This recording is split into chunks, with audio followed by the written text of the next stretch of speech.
तो अच्छा, अस्सलाम वालेकुम। अब चैप्टर नंबर 3 का फार्मूला शीट आपने याद रखना है कि फोर्स के से रिलेटेड कौन कौन से फार्मूले यूज़ होते हैं। ठीक है, अब ये थर्ड चैप्टर है, तो ये आपने एक आपने ये याद रखना है कि न्यूटन का जो फर्स्ट लॉ है, ठीक है, न्यूटन का जो है सेकंड लॉ है और न्यूटन का जो थर्ड लॉ है, इन तीनों लॉज में है। न्यूटन के फर्स्ट लॉ के मुताबिक अगर फोर्स अगर ज़ीरो है तो एक्सेलरेशन भी ज़ीरो है, अगर फोर्स ज़ीरो नहीं है तो एक्सेलरेशन भी ज़ीरो नहीं है। ये न्यूटन के पहले लॉ के मुताबिक, ये न्यूटन का पहला लॉ है इसके मुताबिक। ठीक है, अगर न्यूटन के जो पहला लॉ है it's also called law of inertia, also called law of inertia भी इसको कहा जाता है। कि इनर्शिया इसलिए कहा जाता है कि हर चीज़ रेस्ट से शुरू हो जाती है। According the Newton first law all the bodies start from the rest, relative rest. This is according Newton first law. इसका मतलब है कि हर चीज़ जो है वो रेस्ट से शुरू होती है।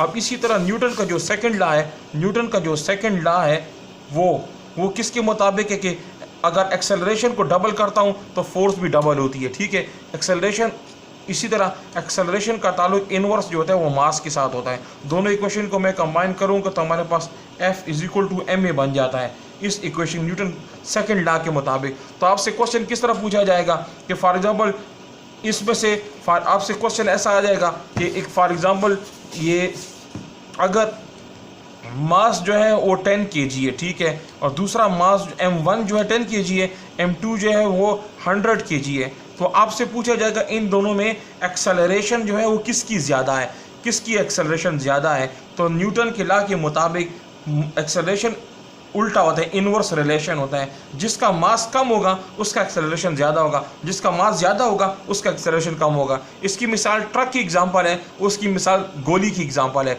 बुलेट की एग्जांपल है। और इसकी एग्जांपल क्या है ट्रक की है, if the mass of the body is high the acceleration will be less, if the mass of the body is less. जैसे ये कमज़ोर आदमी है, मोटा आदमी है, तो मोटा आदमी जो है ना वो उसकी एक्सेलरेशन जो है कम होती है कमज़ोर के मुकाबले में। ये न्यूटन सेकंड लॉ के मुताबिक जिक्र हो रहा है। आप इसी तरह F = ma आ गया। ठीक है, तो F = ma, तो इसमें आपने जो एक्सेलरेशन ये acceleration change of velocity per unit time के बराबर होती। ठीक है, ये हमारे पास Vf - Vi/T भी है। इस फार्मूले को भी आपने याद रखना है।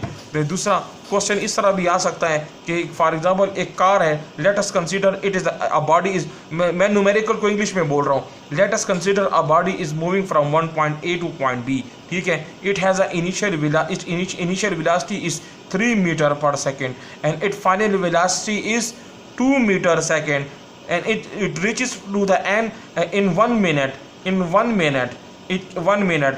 एक बॉडी है इधर से इधर तक जा रही है, शुरू में इसकी रफ्तार 3 है और जब ये ख़त्म होती है तो 2 है। तो आपसे पूछ रहे हैं कि जब ये यहाँ से यहाँ तक पहुँचा है, 1 मिनट में पहुँचा है, तो इसका एक्सेलरेशन मालूम करो। तो आप कैसे करोगे एक्सेलरेशन, जब आपके पास फार्मूला होगा एक्सेलरेशन किसके बराबर है, acceleration change of velocity per unit time के बराबर है। तो इसका मतलब है कि हमारे पास Vf - Vi/T। तो हम क्या करेंगे, इन्हें वैल्यूज़ को पुट करेंगे। इधर आप इधर का 3 को डालो, इधर 2 डालो, ये 3 जो है ना यहाँ पे आ जाएगा, 2 यहाँ पे आ जाएगा। 1 मिनट है तो 1 मिनट का मतलब 60 सेकंड है। वैल्यू को पुट करोगे तो आंसर आ जाएगा। तो इसका मतलब है कि अगर न्यूटन सेकंड लॉ से रिलेशन फार्मूला आ जाए तो एक्सेलरेशन बराबर है change of velocity per unit time के मुताबिक है, और A = Vf - Vi/T। इस इक्वेशन के ज़रिए आप सॉल्व करोगे।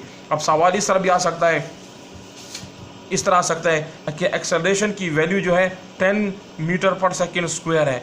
ठीक है, और इनिशियल वेलोसिटी जो है वो फॉर एग्जांपल जो है वो 10 मीटर पर सेकेंड है, और आपसे पूछ रहा है कि इसकी मालूम करो, फाइनल वेलोसिटी को मालूम करो, और टाइम आपको जो दिया हुआ है और उसने टाइम की जो वैल्यू आपको दी हुई है, क्या दी हुई है, टाइम की वैल्यू आपको जो वो देता है फॉर एग्जांपल 10 सेकेंड। ठीक है, तो इस फार्मूले के मुताबिक Vf को आपने मालूम करना है, Vf को। तो Vf को कैसे मालूम करोगे, Vf को फार्मूला है A = Vf - Vi/T। इस फार्मूले के ज़रिए आपने करना है। तो इसके ये T इधर चला जाएगा, तो AT = Vf - Vi। समझ आ रही है आपको, AT = Vf - Vi, तो Vi इक्वल Q उस तरफ चला जाएगा। तो इसका मतलब है कि इक्वेशन किस तरह बन जाएगी, आपके पास ये इक्वेशन इस तरह हो जाएगी कि आपके पास ये Vi इधर आ जाएगा, Vi + A Vi यहाँ पे लिखा है, आपके पास क्या आ जाएगा, ये इसकी जो वैल्यू हमने VF को मालूम करना है, तो माइनस VI इक्वल किस तरफ आ जाएगा, मल्टीप्लाई करोगे आपके पास आंसर आ जाएगा।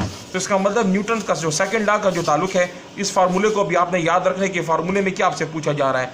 अब न्यूटन का जो थर्ड लॉ है, इससे रिलेटेड MCQs क्या आ जाते हैं कि एक्शन और रिएक्शन के मुताबिक होते हैं। जो swimming is example of Newton third law, understood that. Newton third law के मुताबिक एक्शन रिएक्शन है, अगर एक्शन होगा तो उसका रिएक्शन भी होगा। हर एक्शन का एक रिएक्शन है लेकिन अपोजिट डायरेक्शन है। तो इसकी मैथमेटिकल फॉर्म किस तरह बन जाती है, आपसे पूछा जाएगा force F is equal to AB is equal to minus F is equal to AB। इसका मतलब है जो स्विमिंग करते हैं, स्विमिंग में एक्शन आगे होता है, रिएक्शन पीछे हो जाता है। इसी तरह बाल हम दीवार पर फेंकते हैं, बाल वापस आ जाता है। हम जब चलते हैं तो हमारे कदम जो है ना पीछे की तरफ धकेलते हैं और जाते हैं हम आगे। तो न्यूटन थर्ड लॉ के मुताबिक ये सवाल आते हैं। अब न्यूटन थर्ड लॉ के अब आगे जाते हैं। Equation of